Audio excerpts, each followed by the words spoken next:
Hello and welcome to Time to Start Up, a podcast brought to you by WPI i3 Lab. Today is going to be a special conversation because I'm honored to be joined here by Professor Rosanna Garcia.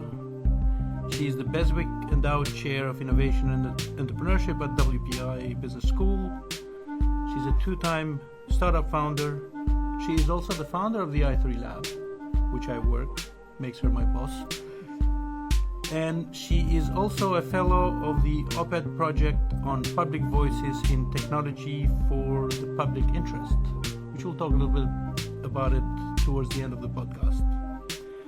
But beyond all the titles and all the great achievement that she has, we want to talk mainly about the human story, her entrepreneurial journey, and her vision around building ecosystems in university settings and empowering the next generation of entrepreneurs. Professor Garcia, thanks for being here.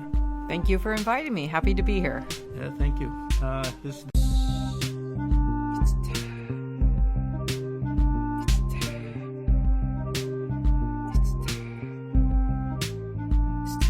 is going to be fun. I have never interviewed any of my bosses before, so we'll see. Does that mean I have to be nice? No. No, just be yourself. Be myself. Be yourself. That's nice for me. So I want to, before we get into all the, like I say, the titles and all the, the later part of academia work, for our audience and students, we have professors here and students come to the classroom and all that stuff, but it would be very interesting for our audience to see, like, who is Professor Garcia before she was Dr. Professor Garcia?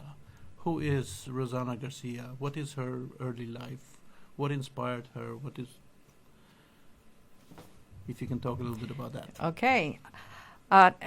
So, I think back on all the things that I've done, and you've mentioned, actually it's been quite a bit, and I've had a very varied path on where I am and how I ended up at WPI. But I do want to take it back to actually when I was in high school in California. So I am born, raised California. I'm sixth generation American, so my family's been around in the U.S. for a very, very long time. But it certainly was, I'm first generation college, and it wasn't something my parents experienced or anybody else in my family, but they knew education was important. So I knew I wanted to go to college. I wasn't sure what I was going to be doing in college until I took a chemistry class. And I'll be very honest, I loved chemistry. I looked up salaries, and I looked to see who made more money, a chemist or a chemical engineer. And it was the chemical engineer. So I said, that's the route I'm going. A really great way to choose a career, right? Who makes more money? And I set that as a goal for myself. So I started looking at schools in California that had chemical engineering, and that's how I ended up at UC Santa Barbara, because they had a chemistry degree.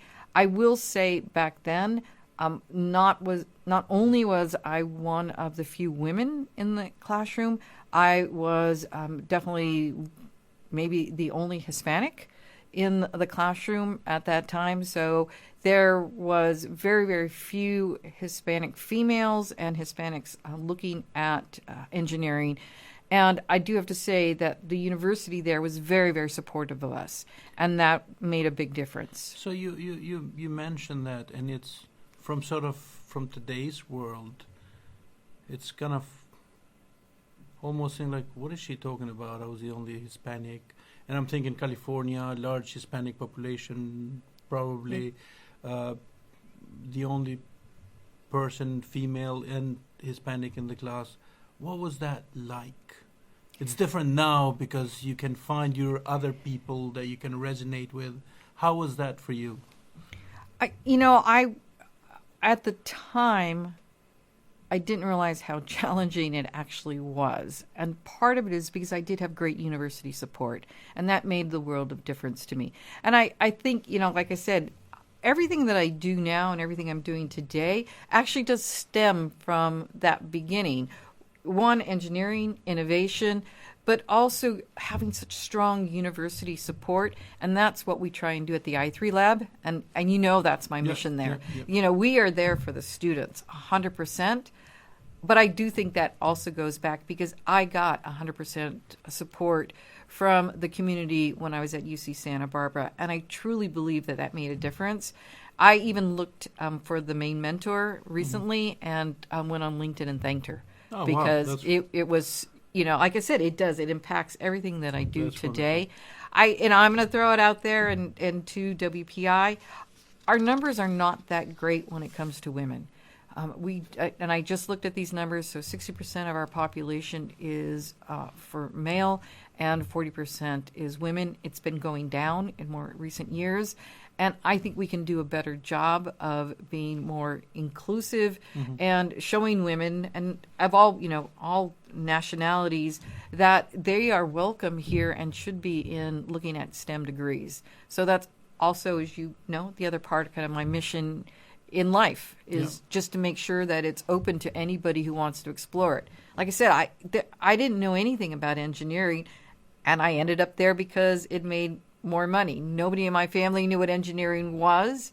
And then when I got into the engineering program... I really hope my kids will listen to this podcast as a reference for what to choose later on. You know, obviously innovation's been a great place for me. And that's where, again, that foundation was there. After you were done with your chemical engineering, then you have another degree in business economics, and then you went and did an MBA. Yep. What... And so that How was... did you merge those and why? And that was something I found as an undergraduate, that I really enjoyed the engineering. I enjoyed the innovation side.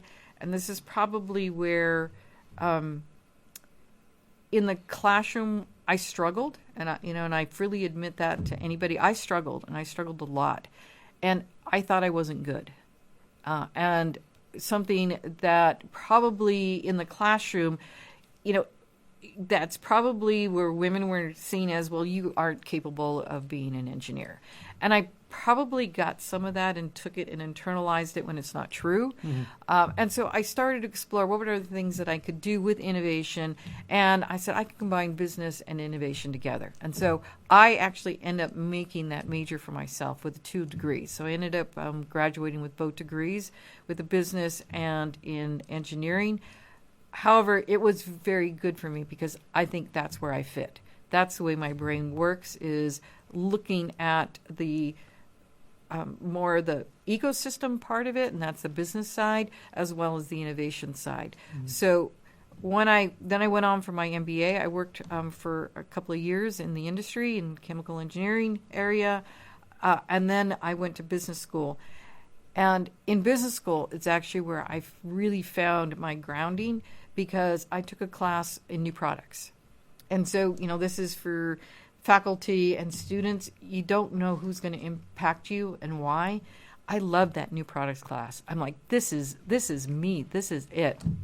And Ron Yapel, Professor Ron Yapel, I'm sure he's passed by now, but that was another influence in my life. You felt home. I did. I felt at home. He encouraged that interest of mine, that curiosity. I'll tell you, the first project that I ever did in regards to new products was for Canandaigua Winery in their champagne, and that was my course project. And so, again, you can see, my classes, I have projects. But I had a project that impacted my future career, and as our project, we were trying to determine J. Roget. That's where we got involved with the new products, and that project-based class, again, was really influential in saying, this is what I want to do, and that's what I ended up doing when I graduated. I actually was hired on as a new product manager at a telephone company. So it was, at that time, Rochester Telephone became Frontier, and I was thrown into new products, which was really exciting place to be. And to this day, I love that area. Which is why I like entrepreneurship. Yeah. So I have a lot of questions around your sort of entrepreneurial journey for yourself. But before we get there, I'm also curious to stay in the sort of the academic side for a couple more minutes. uh, what time somebody wakes up in the morning and say, you know what, I had enough of working in industry. I'm thinking to become an academic, and I want to be a professor. How? Yeah. Why? What? How? So I actually often share this story, particularly with people who are thinking about a PhD, and I do advise a lot of our PhD students. So a little story was I was working as a new product manager. I enjoyed what I was doing, but one of the things that we did is you go to conferences, and so it was called, and it's still going on. It's the Product Development Management Association. And I would attend their conferences, but the academic conference was going on at the exact same time in another room across the hotel. And I would sneak over there because I thought they were doing really cool things. And Which one was louder? Actually, the practitioner side was louder. The academics were a little more subdued and more academic in their approach. But I thought that the studies they were talking about, these were cutting edge things we weren't thinking about as practitioners because we were trying to do our day-to-day jobs. They were more out there, and I thought that was really interesting. So one year I went to one of the professors, her name is Abby Griffin, and I asked Abby and introduced myself to Professor Griffin, said, I think I'm interested in a PhD, but I don't know. Mm-hmm. So she said, okay, here's a whole bunch of articles. Go off and read these articles. And she just gave me the names and the titles. Well, at the time, we didn't have the internet. I know I'm aging myself, but it was the library, right? Yeah, had to go to the library, but I didn't have access to a university library. So I actually went and hired a BU student. I was living in Massachusetts, hired a BU student to get all of these articles. She came back with a stack of 50 articles. I read all the articles. I thought, this is really cool. I went back to Professor Griffin the next year and said, I read all those. I think they're really interesting. I like this, and this is really great. I said, but how do I know? And her response to me is, you're the only person that's ever come back. And read the 50 articles. Yeah, probably by article 3, people were like, this is not for me. Oh, God. And so I'm like, this is for me. I know that this is what I should be doing. And so, again, another mentor, right? Abby Griffin. And so, that is going to be a common theme, I think, on everything that I've done. I've had mentors along the way that has really helped me. And so, I think our students will say, I try and help them as much as I can, but it's because I got that uplift from my mentors. Oh, that's a fascinating story of reading the 50 papers and be like, what? Nobody came back ever. That's a good one. So you've done all this, which is pretty great. But you also didn't just work somewhere, work for universities. At some point, how does one wake up again and be like, you know what, the hell with this. I want to start my own business. How was that for you? Because, some people stumbled into something and then it turns into a business, and some people just wake up one morning like, I had enough, I want to do something for myself. How was that the first time for you? Yeah, that actually what we talk about from a academic point of view is we talk about entrepreneurship in a very simple terms as being an opportunity or a necessity. And I saw an opportunity. So I was working in the telephone industry, and this was back quite a long time ago, and actually voicemail was just becoming a thing. It used to be the answering machines. Yep. And I was working for the telephone company, and we wanted to sell voicemail.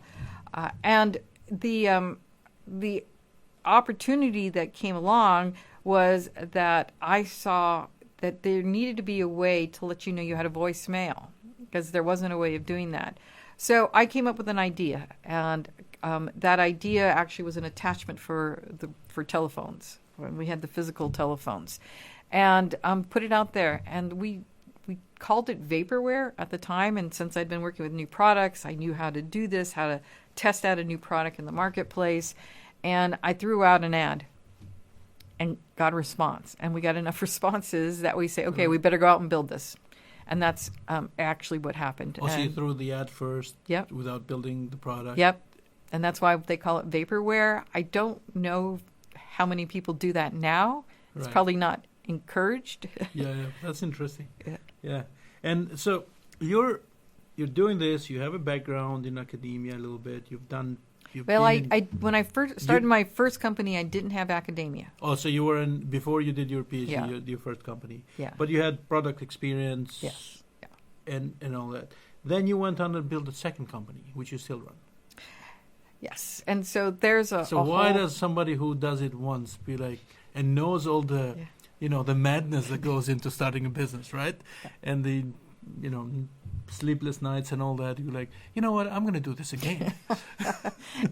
and I will tell you, I did sell the first company. Oh wow, wonderful. Yeah, and so that's actually what gave me the funds to be able to go to get my PhD. Oh, that's a great story. Because I ended up selling it. So I worked for industry, and then I built the company. I sold the company. I went back to industry. So that's when I was in industry, when I started going to the PDMA conferences and meeting Professor Griffin. At the end of my first company, I told myself, I will never, ever do that again. I'm done. I am done. All the responsibility of sales and salaries, and it is a lot on you to know that you are responsible for somebody's livelihood. Yeah, because right. I don't make payroll. Right, you don't make payroll. People can't put food for their children, and I did mortgage my house, in order to have the funding I needed to move the company forward. Something goes down, then you have a second mortgage, and you have some people that were relying on you. So it's So I said never again. and then boom. So I think it's just part of having that framework of innovations, and another unique opportunity came along. I had a second home, a vacation home, and this was at the very beginning of Airbnb. I posted my home on Airbnb, and it was vandalized by a guest of $18,000 in damage. I got a call from the neighbor and saying, we think something's going on. And I wasn't there, so I sent my sister to look at the house, and she did find that at the house there was a massive party of teenagers going on.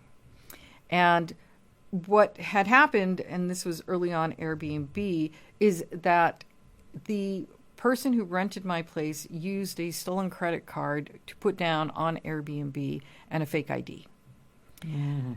When I found out who the individual really was, that his Twitter name was Be Kinky. And I would have given it away, right? Yeah, and that was my thought. Like, if I had known that Be Kinky was going to be renting my vacation home, there is no way I would have let this person in. Even though Airbnb said they vetted him, there's no way. So that's what I started thinking early on in Airbnb and the sharing economy. You want to know who you're getting in a relationship with, even if it's just a short-term weekend type of thing. So that's when, again, opportunity. And I said, I know how to solve this problem. And that's how the company started. So we actually built an app, and in the app, we created a way that you could go out and look for somebody's social media. And we then went around and pitched that company to, let's see, so I was in academia already when this was happening. And we went around and we pitched that company to every single sharing economy company out there. I had several meetings with Airbnb. How did I get those meetings? I actually went out to the president of the company and said, your guest vandalized my home. You need to know what's going on, and here's some solutions I have for you. So it was cold emails, but they were very targeted. Responded? They did. Oh, wow. I had about 3 meetings with them. And this is what our idea, here's your problem, here's what you need to do to fix it, and we have a solution. And did you end up working with Airbnb? Or? No. We worked with no sharing economy companies. And so this is where the story comes in. So they need it, but they don't want to work with you. And why is that? They call it friction. They don't want to create friction. What's better in their business model is to pay off the insurance. They pay insurance, the insurance company pays those who've been vandalized. Right. And that's a better business model. Because otherwise, then they'll kick off a lot of people out of their platforms. Correct. and they have less circulation. Yes. That's an interesting of like how you could have a really good product, And but friction. yep. can And now play I know better, and I know better that you do customer discovery. first. So yes, and so Yeah. that is something here at the i3 Lab. We pound on our students. Yep. Go and do customer discovery, till they're sick of it. But that's my experience. I've in our last summer accelerator, I told them the figure, roughly what I would have saved in my life had I done customer discovery early on. And to my defense, in my early days, I didn't even know what it is. So right. you don't know what you don't know. You know. And they just, some of them look at it and they're like, he must be making that figure Oh, up. no. Like, nope. And there are companies out there, even large corporations, that they go through that. Oh, And- absolutely. And Yeah. and some don't do customer discovery, and then they find out, ouch, later on, and they I- shelve the products. I worked for a company that they spent $10 million building out the product. They hired me to market the product, new product, and I came back to them and said, there is no market. $10 million later, Mhm. the company did go out of business. Wow. Yeah, And so- and if they had done the customer discovery, they would have realized they were building the wrong product. Again, very early days of voicemail, but they built out the wrong product. And if they had talked to their customers before they went into engineering development, it would have saved them $10 million and me a job. and they could have been still in business, maybe. Yeah. Yeah. Yeah. Yeah. So, So- second company, you were go ahead. So I got to finish the story. Yeah, I told you go it was a ahead. long Yeah. story. No, it's good. All right. So I don't have a customer. Uh-huh. Because they don't have a need. We enter an accelerator, so a couple of different accelerators we're involved in, and I need to find a customer who needs what we have. I had no idea. And our advisors were saying, well, you just got to go out there and throw it out there to see. Does See any, what sticks. Yep, see what sticks. See who might have a need for this technology you developed, which was good, and it worked. And it ended up being, who came back to us was a jury consultant Interesting. and asked, can you do that kind of background on potential jurors? And we Oh, I said, see. of course we can. And what was important for us was that when we built out the app, we knew it had to be quick. You had to get a response very quickly. And that's what the jury consultant needed. Well, the lawyers, they're in the courtroom, they get the jury in front of them, and they want to know immediately who I'm working with. And what's the best way to know something about somebody is Which there's- one to exclude from being well, a what juror? questions and you what- they can't exclude, but they can end up asking questions that will get them excluded. I see. Yeah, okay. But now they know what questions, and we could do that, and so we could do it very quickly, and that's what we do now. So you were building a startup to deal with the Airbnb vandalization of properties, yep. and you end up serving trial lawyers. Correct. That is called That's a pivot. the power of pivoting, huh? Yes. It's I don't know if anybody watched the show Friends. There's a scene where they're moving a couch and they say pivot, pivot, pivot. Yes. But that's a powerful. We pivot. pivoted to an entirely new building, not just Yeah. not in the same room, not the same industry. No, That's a completely. that's a very interesting thing. So Yeah. to how you have to stay open for clues Yes. while you're Yeah. trying to find if you have product market fit. Yeah. Yeah. So I can share a little bit of information. Right now, currently, today, we have a very big job, and I'm not going to say what state for or anything, but it's a murder trial. And we are being requested to find this is only public information. We only find public information, find social media for 500 individuals. And that's the job we're working on right now. Whole different story on how we end up developing the product. How did we end up getting a good product? I'll also share the thing that really differentiates us from our competitors. One of the things I did, and this gets kind of back to the social impact that I'd like having, who we hire are military spouses. They move every 2 years, and because of that, they can't keep a job. So we're online. Okay, I don't so care where they're at. That's a wonderful And that's who's doing mission to have, Yeah. and the impact. and that's our researchers are these military spouses. I know that they're going to be discreet. I know they're going to show up for a job on time. Yep. They're intelligent and they're very loyal.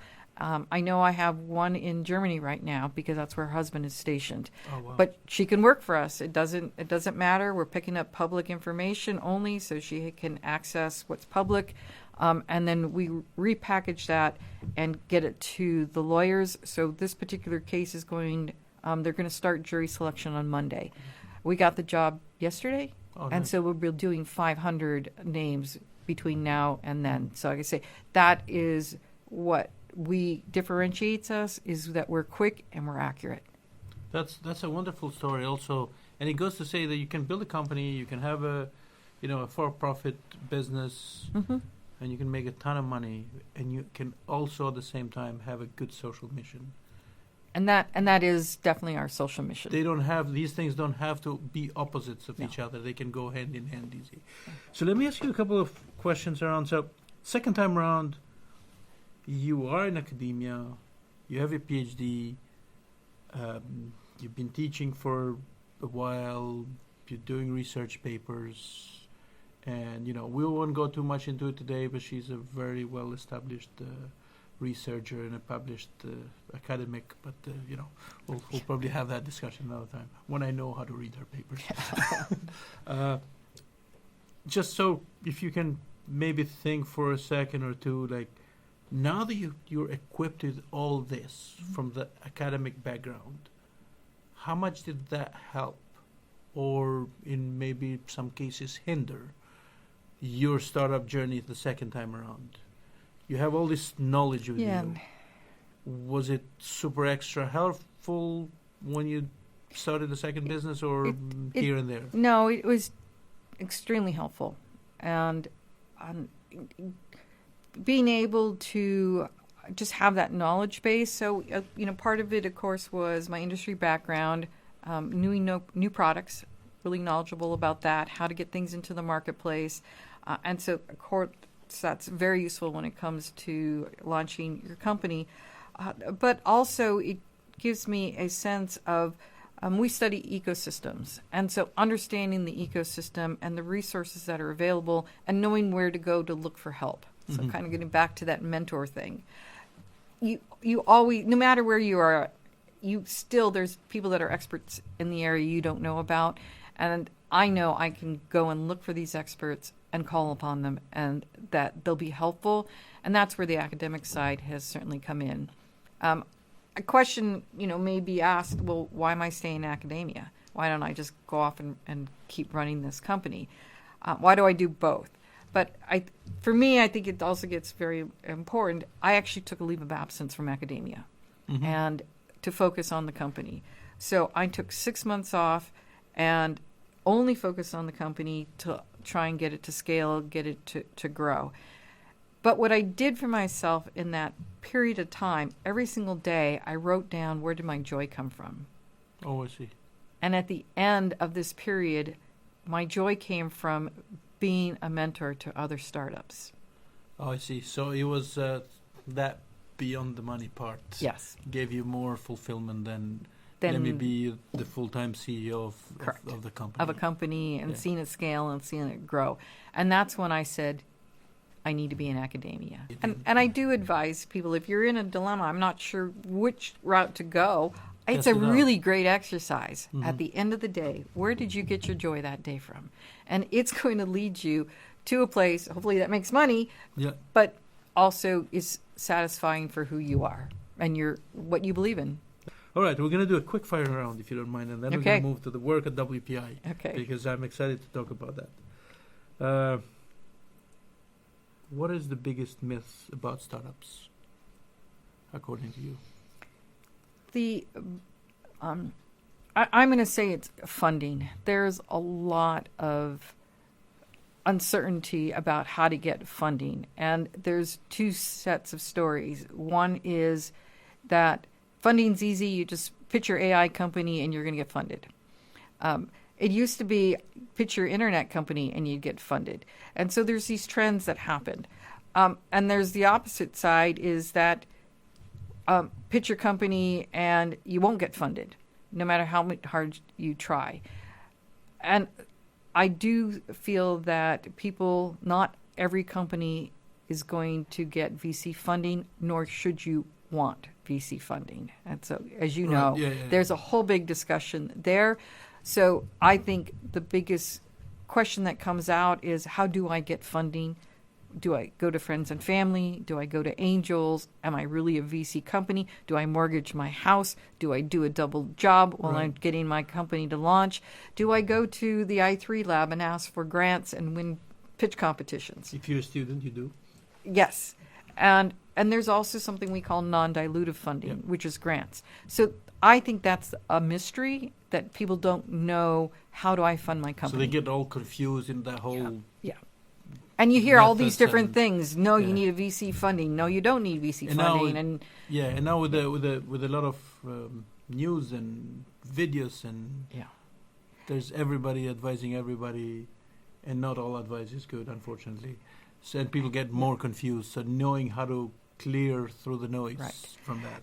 And the companies you hear about are the Airbnbs and the Ubers that went out and got VC funding and got really big. But the other 99% didn't. So, And there's still successful companies out there that didn't have VC funding. Yeah, and there are times that you don't have to get VC funding. You can bootstrap and build a good company and be good with. What do the first-time founders consistently underestimate, according to you? They consistently underestimate the power of customer discovery. It's hard to do. It's awkward to do.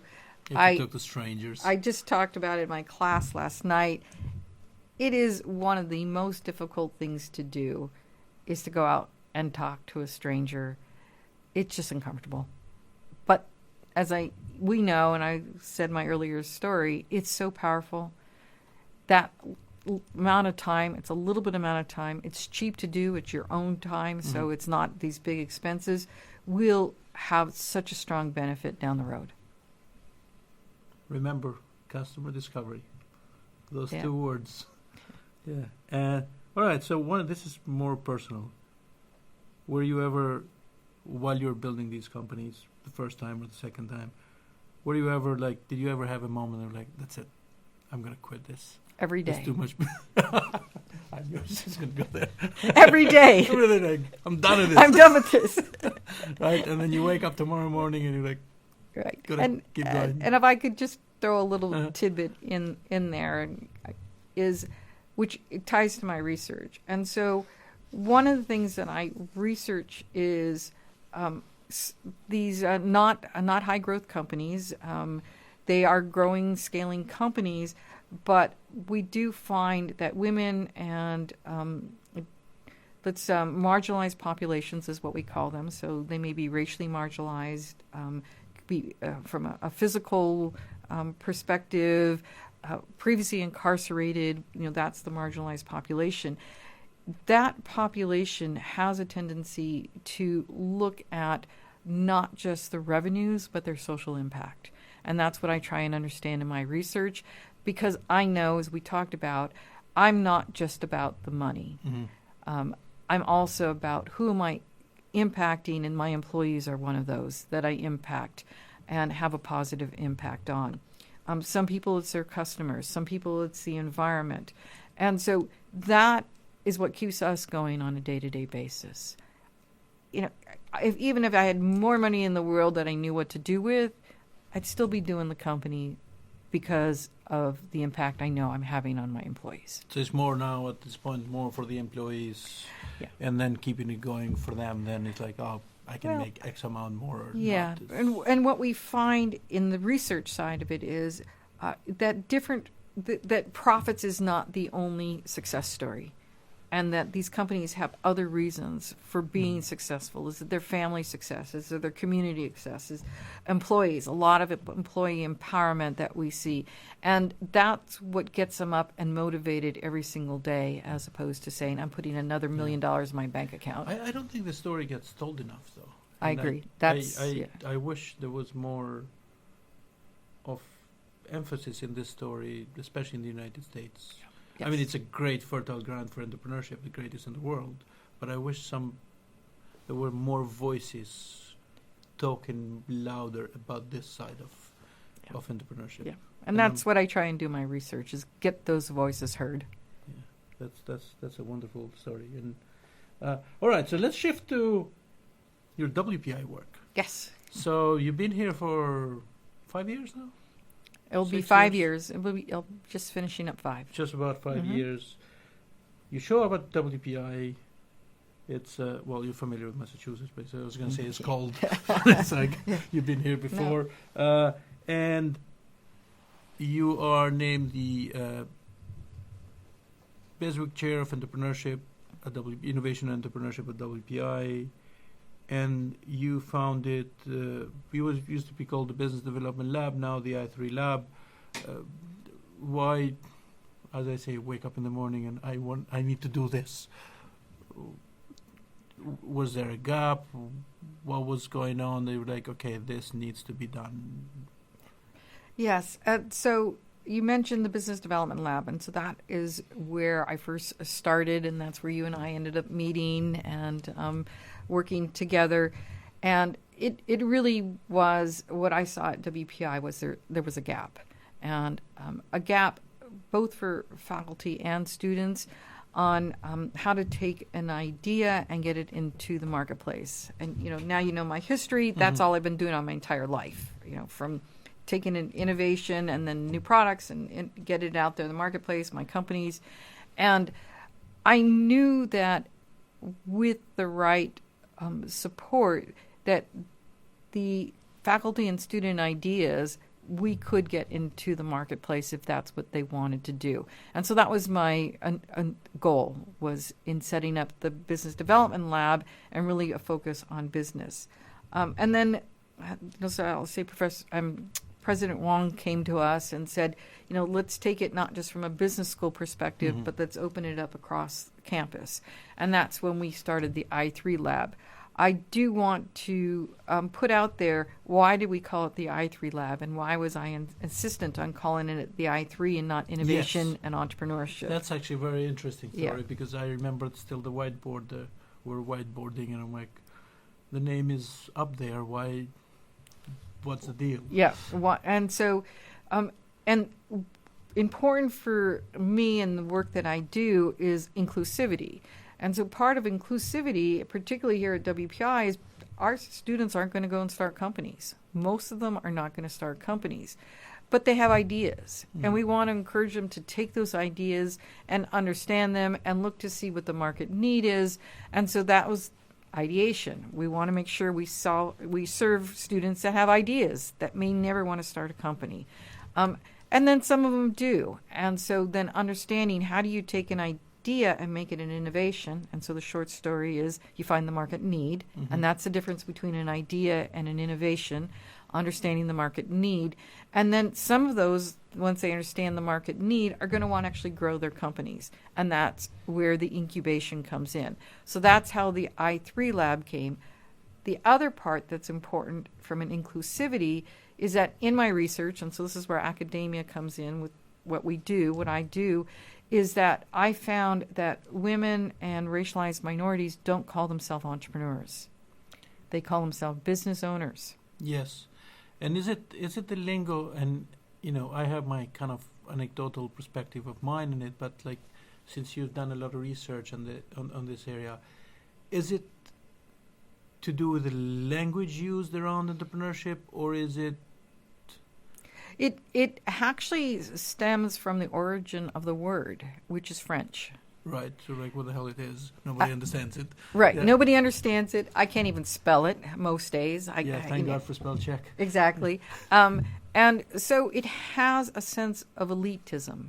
And then the stories that get told about entrepreneurship are the Elon Musk of the world. The tech bro, I started from the garage, but my garage was 30,000 feet and bigger than the neighborhood. I will say to that, at one of the universities I was at, their startup facility was called the Garage, and I protested that. Women don't start businesses in their garage. They start them at the kitchen table. Yeah. And so by automatically calling this the garage, It's a bros area. and it was a bro space. It very much was. It would go and it would stink in there, I mean, physically of sweat. Well, people used to smoke back in the day too. So. No, this was a university, so students weren't smoking on campus. But it was definitely a bro space. But that's what the name said. You can come here and you're going to have you're going to be in a garage, and women do not become attractive to that place. So it was really incredibly important for me here at WPI that we have a name that does have inclusivity. But again, entrepreneurship is seen as an elite group of people, and I'm not part of that elite group. The other thing that I found, which I thought was really very interesting, that women need to be invited 3 times to do something. Oh, wow. Yeah, that's really interesting. And that's what I did find out, that you get asked them once. Is it because they're self-critical, or? Part of it is And we self-criticism, have sheer confidence and but ignorance. it's and part of them. I don't see myself in that way. I What do see. you mean you're saying I can do a startup? That's not me. And then somebody comes back Right, at that's you. somebody I've seen on TV. Or Right, I haven't. something, I haven't seen it on TV because they're not out there. Women are not out there. Right, So right. no, I can't see myself there. But then the third time, you're like, well, maybe I am an entrepreneur, but I don't say entrepreneur. Maybe I am a Right. startup. Yeah, let me see what you're all about. So that's why we call it the I3 Lab. So I've asked some of the students here just to validate my weird biases around the language, especially international students. And a couple of them, it's funny because they're like, oh, no, we have no business experience. We don't know anything about entrepreneurship. And then as I'm talking to them, they're like, well, when I was 14, I did this, and this. I'm like, you did what? Yeah. I did all these things. I'm like, but They have startup that's- experience. That Yeah. is 101 entrepreneurship experience. You took Yep.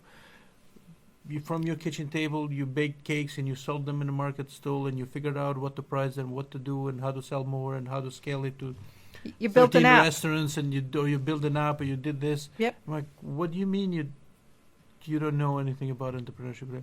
Oh, well, that's what it is. That's So- startup. Yep. And so, yes. So that's very interesting on for us, especially for people that, because sometimes you don't know what you don't know. Correct. You just Yeah. use the word being thrown around. It helps to make us think around how can we not alienate people Yes. just yeah. with one word. And that goes back to research. So the research, I do have done some research on discourse, and discourse is the way you talk about things. And so we just need to talk about startups and business in ways that people understand, as opposed to the way we think they should be thought about. Right. Okay. So engineers. So let's look at this from we're at WPI. There's lots more engineers than anything else around here. They struggle or hesitate sometimes to commercialize ideas. They can build stuff. Mm-hmm. Why is that? They don't like people, or they like to hang out in the It does. in the machine shop, or what's the? Yeah, they do. They like hanging about in the machine shop. I'm going to also say that what you get in your classes is how to be a good engineer, and it is about the features and what you're building out. And so part of it is they're not exposed to it. Mm-hmm. And once they get exposure to it, I think they can begin to understand, oh, yes, and then we talked about customer discovery. It is hard to do. If I can stay within my lab and create something, and then, oh, this is great, and I'm going to put it out into the marketplace, and I skip the customer discovery, a lot easier to do. Right. And then it fails, well, it's the marketplace problem, and it's not the product problem. It's getting it right for that market. So you get discouraged and you put it aside. And I think, and that's what we're trying to do at the I3 Lab, right? Right. Yeah. Just show you how you can take that idea and move it along. Yeah. And from the academic perspective, because I know you're also running the PhD programs for entrepreneurship, you're working on new majors, so you can share as much or as Yeah. little as you want about it. How can WPI impact every student through the I3 Lab and beyond, some through courses, through majors, and some through the I3 Lab? How can we do, as a whole, WPI, a better job at the innovation space, at exposing these students? It's something that we've talked about from the business school perspective. So it is an ongoing conversation because, definitely I strongly benefited from the engineering and the business side, and that has really shaped my career. One of the things that I'm going to encourage all our students to think about is in your IQP and your MQP. You're particularly focused on an engineering perspective. The IQPs are a way to help you think more of the ecosystem and who's being impacted. And so that's what, why you have a social impact project that you're working on. But in your MQPs, also begin to just think about what is the business perspective that I should be taking into consideration in my MQP. And I'm going to tell you that we've met with robotic engineering professors, and we've sat down and they've asked us, what do you think our students should have? And so what we said, here's the core things that every engineering student should have and understand and should be able to talk about. And what they are is the value proposition. Who is going to benefit from this, and how are they going to receive value from it? We also want you to understand that there is a cost to building the product. And that isn't often talked about in engineering classes. But if you can build something and it's too expensive to sell, then you're never going to get it into the marketplace. So if you can just understand that there is a cost and there is a price that the product is going, whatever you're doing is going into the marketplace. It's funny you talk about the cost part, because when we first ran the first summer accelerator, the first time, one of our students, after we went through the financials and how you cost the product and how you think of the things that they never thought that they go into the cost. One of them comes back the next day and he goes, yesterday you made I saw my soul leave the body, because they thought that they're going to build a product for $50 and sell it $100, and then they figure out that it's going to cost them so much more money. And it's funny to see often that you think most people would know that, and it's not true. And it's because we don't teach it in our classes to think of that. You may get one class, maybe. But we don't expose them enough to it. We don't. And so that's what we were encouraging, is expose students to this idea that there is a cost, and if you can't cover your cost and some additional margins, you don't have a product. It's not going anywhere. But then also that value, what's the value? And then the third thing that we really want our students to think about, and I actually think WPI students do a really great job compared to other places I've been, is understanding, looking at what's my impact that I'm having on society.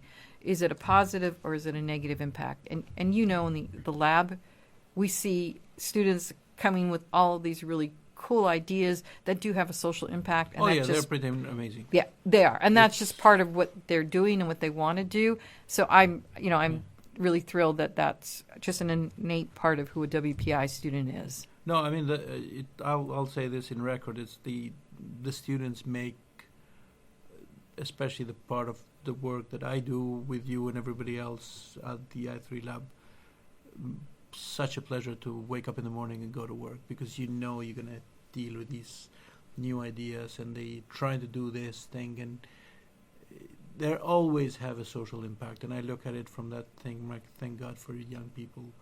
Yes. The world is a better place, because by the time you get 50, you're only thinking how to pay for the mortgage. And not everybody, but so it's a great pleasure to on that way. I will come back to entrepreneurship and WPI, but startups. I want to talk about this new last thing that you're doing, because you move through different waves of, like, product development, chemical engineering, PhD, starting your own companies, starting ecosystems, and then a fellow of the op-ed project. What's that all about? Yeah. Thank you for asking that question. It gives me a little bit of an opportunity to talk beyond what Right. this innovation space. So I'll just explain very quickly what the op-ed project is. So I am part of a group of 20 individuals, and it is a fellowship that's being sponsored by the MacArthur Foundation. And what the goal is kind of getting back to this idea that we do know that entrepreneurship, startup world, and tech is actually a white male-oriented environment. It just is. And that there are op-eds that are written, so in newspapers and magazines, opinion pieces, and they tend to be written by white males. And so that's the voice that's getting out there. And so this is what the MacArthur Foundation is looking to just add in another voice. And so as this fellowship, that is what they're teaching us how to write opinion pieces. Mm-hmm. They're teaching us how to get them out there and getting accepted. But more importantly, what they want us to do is come up with our perspectives and our own insights. And often they don't have to be, but most of the time they do have a tech focus on that.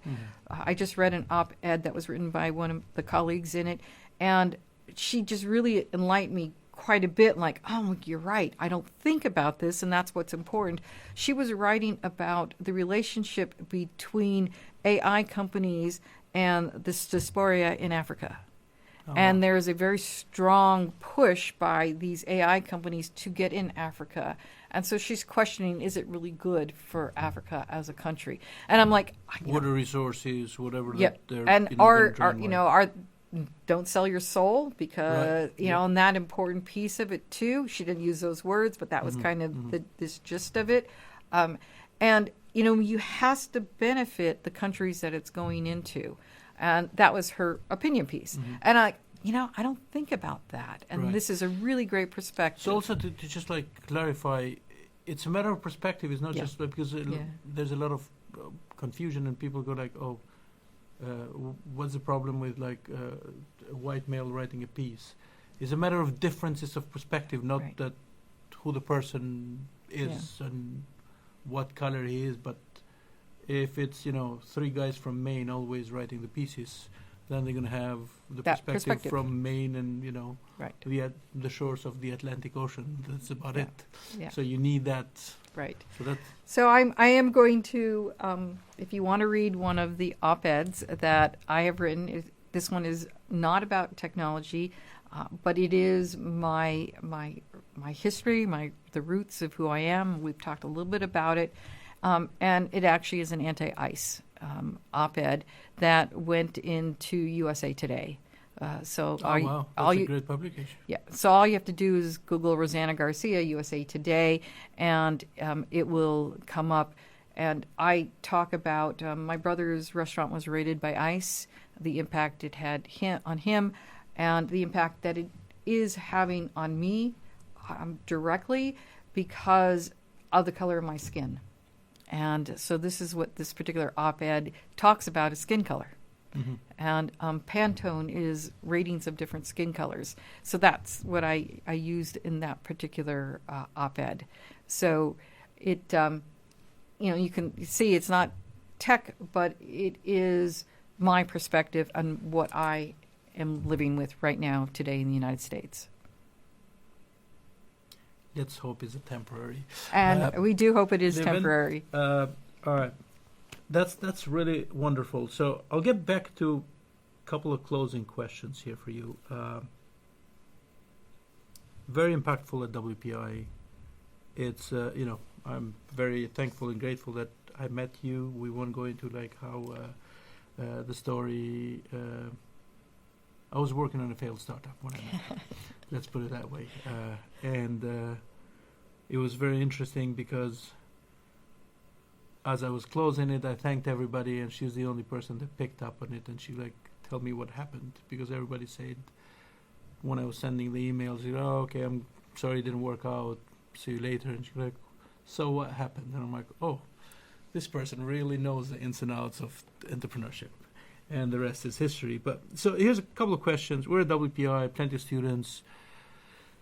There's a 19-year-old student, or 18, wherever they can be, in their dorm room right now listening, and they have ideas, but, as usual, or most of the time, they're doubting themselves. And I got this question is because I had what I call an almost like a bad sheet of an email of a student writing to me about his idea, and within the email he's doubting himself like 1,300 times. And I'm like, just book an appointment. Let's talk. Let's talk through this. What would you tell to a person that has ideas but is doubting themselves? That the first thing that comes to mind, and I do believe this, is that there are no bad ideas when it comes to innovating.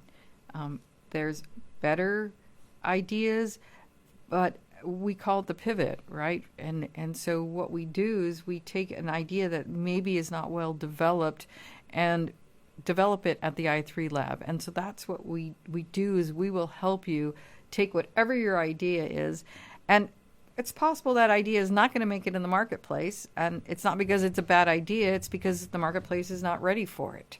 And lots of times that will happen.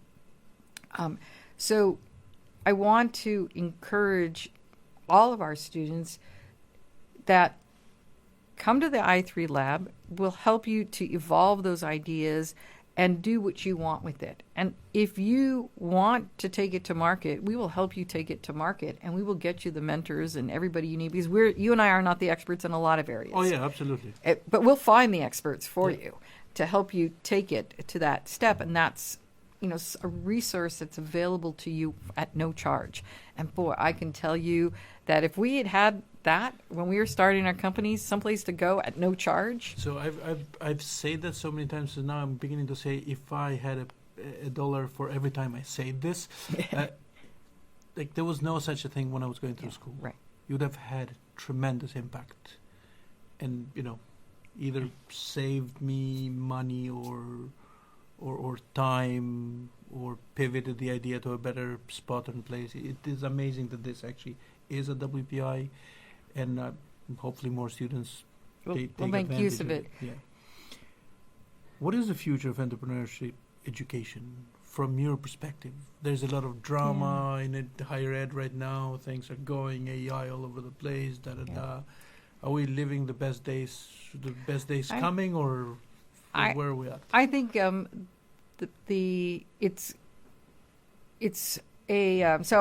me just step back a little bit, because I help to set the direction here at WPI for what entrepreneurship looks like. And I had early on discussions, should entrepreneurship be a major? And I've always said no in the past.